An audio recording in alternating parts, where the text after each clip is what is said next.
saya Meriati akan membahas dan mereview dua jurnal, yaitu jurnal utama yang berjudul Pembelajaran Sejarah Berbasis Museum, Peninggalan Masa Praaksara Indonesia di Jawa bagian utara sebagai sumber pembelajaran, dan jurnal pembanding yaitu yang berjudul Strategi Pembelajaran Sejarah Berbasis Clarification and Disclosure Techniques.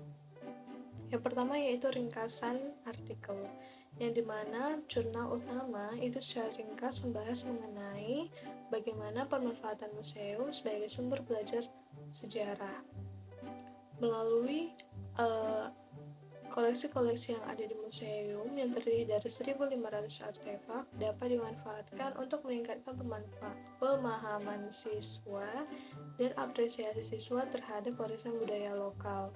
Yang kedua, jurnal pembanding itu secara ringkas membahas mengenai bagaimana cara mengatasi kejenuhan terhadap siswa dalam menghadapi pembelajaran, terutama yaitu pembelajaran sejarah, dan strategi yang bisa diatasi dan bisa diusulkan yaitu strategi pembelajaran sejarah berbasis Clarification and Disclosure Techniques atau CDT. Yang kedua yaitu keunggulan dari penelitian. Nah, keunggulan penelitiannya dilihat dari 4. Yang pertama yaitu kegiatan antar elemen, di mana elemen-elemen yang digunakan dari jurnal utama dan jurnal pembanding yaitu memiliki elemen-elemen yang tersusun secara sistematis dan lengkap, dimulai dari judul sampai dengan hasil penelitian.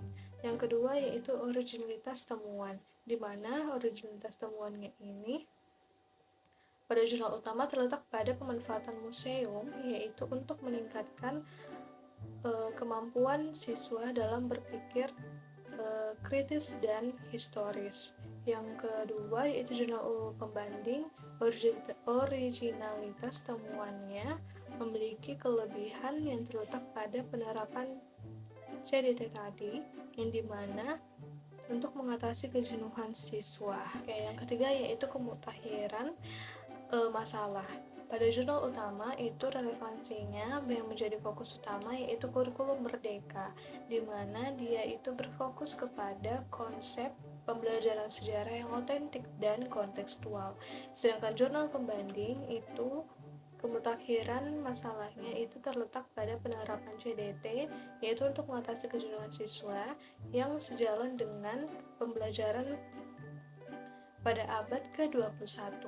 Yang keempat yaitu kohesi dan koherensi isi penelitian, di mana jurnal utama dan jurnal pembanding sama-sama memiliki kohesi dan koherensi yang baik, di mana itu terlihat pada alur logis yang jelas dan sistematis serta lengkap, baik itu pada jurnal utama maupun jurnal pembanding, yang dimulai dari pendahuluan sampai kepada simpulan. Selain itu, fokus utama yang terletak pada jurnal utama mendukung argumen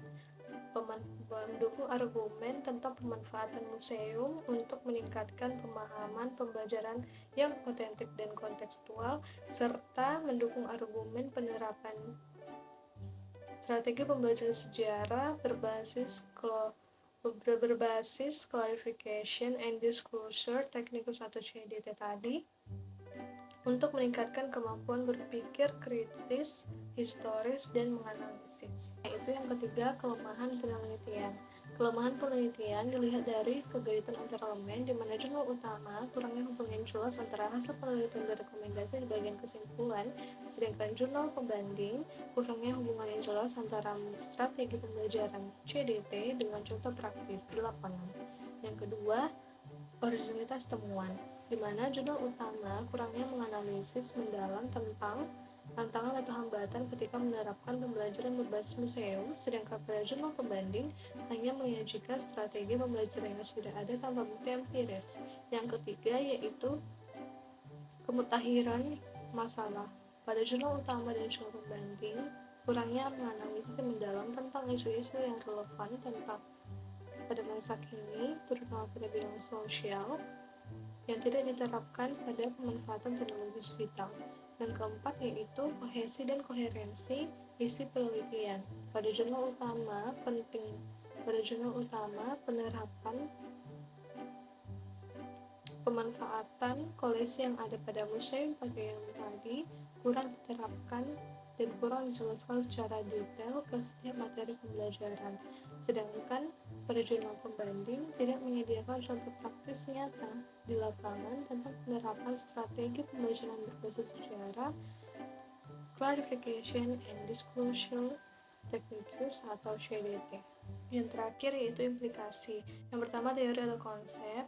Pada jurnal utama, teori atau konsep tidak hanya berfokus kepada teori tetapi juga berfokus kepada praktik nyata di lapangan.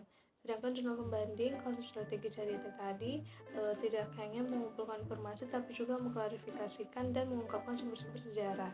Yang kedua yaitu program pembangunan di Indonesia.